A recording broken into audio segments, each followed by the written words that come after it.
মাঝ সমুদ্রে সেই নোনা জলের জ্যান্ত ইলিশ, সঙ্গে কি না রাতের বেলা সেই মুচমুচে মাছ ভাজা, তা আবার দীঘার পাশে।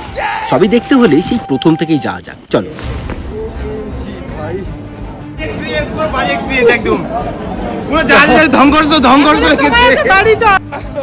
না, বাড়ি আমি যাচ্ছি না। যতই প্ল্যান করেছি বারবার ভেস্তে গেছেই। তবে এবার যখন যাওয়া শুরু করেছি, যাবো তো অবশ্যই। না ঘুমিয়ে তিনটে ট্রেন চেঞ্জ করে আমরা যাচ্ছিলাম দীঘার উদ্দেশ্যে। ঘুমন্ত চোখেই এই পৌঁছে গেলাম বলে। যাবার পথে রাতের বেলা আকাশটা মোটেও ভালো ছিল না, এখন প্রায় পরিষ্কার। ট্রেনে বোরিং কাটানোর জন্য আমরা শুরু করলাম সেই স্ল্যাব ফাইট খেলতে খেলতেই চলে গেলাম দীঘাতে। দীঘার সেই ব্যস্ত স্টেশন থেকে পেরিয়েই চলে গেলাম আমাদের হোটেলের উদ্দেশ্যে।